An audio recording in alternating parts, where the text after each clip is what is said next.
Senator Chuck Grassley claims highly credible whistleblowers have come forward to accuse the Department of Justice and the FBI of undermining and discrediting information about Hunter Biden in the lead up to the 2020 election.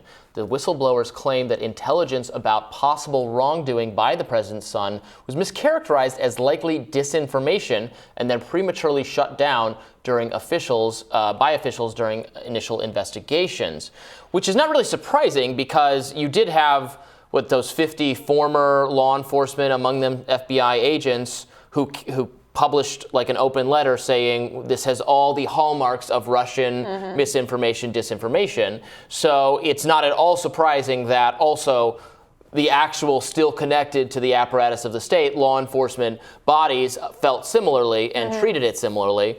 So then the question is, was that in good faith or not? Probably not. Yeah, I mean, the accusation is that there are certain kinds of facts and incidents that trigger an FBI investigation, and that didn't actually happen. And the idea of the FBI picking winners or losers in a political context as charged as an election campaign is frustrating. I would argue that this is the kind of story that ultimately doesn't really matter with respect to Hunter Biden.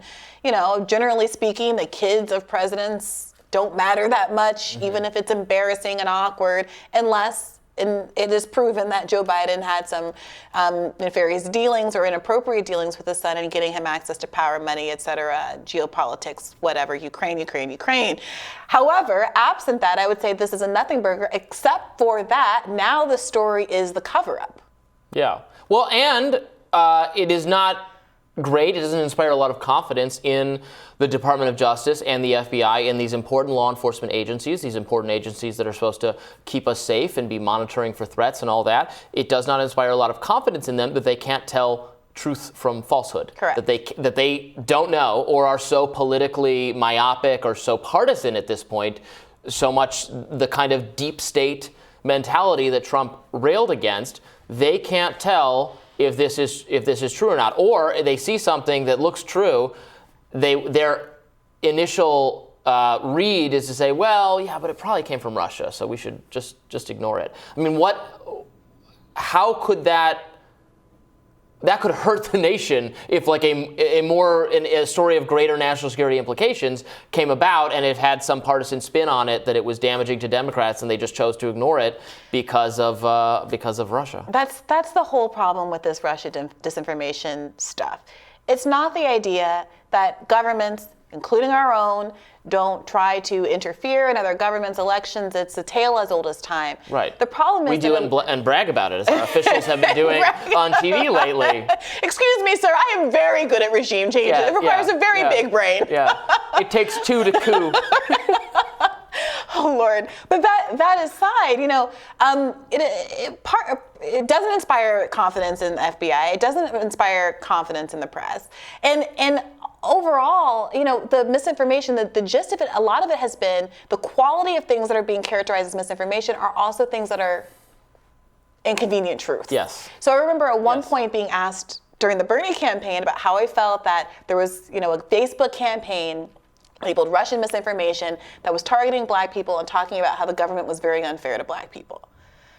And I was like, well, I don't know what you want me to say. Like, I understand that the motives of the people who are promulgating this information aren't my motives, but I don't know what you want to say about the fact that it's true. The thing to me, it seems to me the way to address this misinformation, these bad facts that are going to hurt you electorally and as a country, are to go ahead and actually do right by your citizenry. I mean, there were a lot of people who argue that we got the Brown v. Board decision and some of the civil rights successes that we had in the mid part of the last century because Russia was making such a big deal about how poorly America was treating its black population.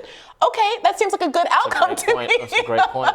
Yeah, I remember a media outlet, I can't remember, I think it was CNN or MSNBC, but I can't remember which one it was, so I won't say it was either because I can't remember, but actually showed up to the house of some Trump supporter who had shared a Facebook post or group or something that was one of these Russian origin farm bot type things. And they show up to her, I'd be like, are you aware that you are the misinformation? That she's like, but I'm a real person. Like I it's not like a Westworld thing where like I'm a host.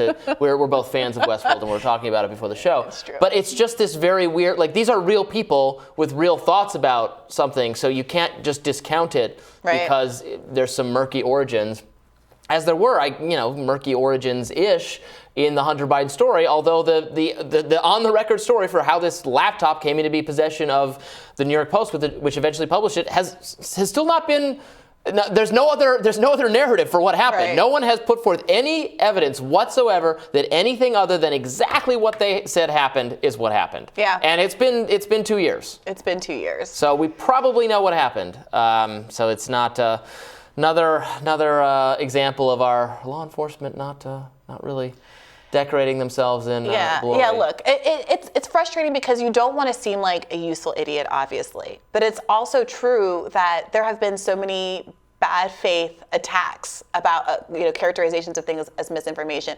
At one point, Bernie Sanders was a Russian asset because he won Nevada. Mm-hmm. Like that's how it went down. The weekend after that, or the days after that primary victory, it suddenly became Bernie exists to help Russia. Bernie exists, and we can't live in a world where basically establishment politicians are able to use, liberal establishment politicians primarily, in a more pointed way, are using the specter of Russian threat, real or imagined, to advance their own, frankly, corporate agenda. And that's what we see over and over again. And again, you're right. It does not give you any faith in the FBI. It doesn't give you much faith at all in government. And the media, to the extent that it largely fell for it, also doesn't seem to be the fourth estate that's going to correct the ship. It's the new Red Scare. Yeah. The new Red Scare. Yeah. All right, we'll have more Rising right after this. Stay tuned.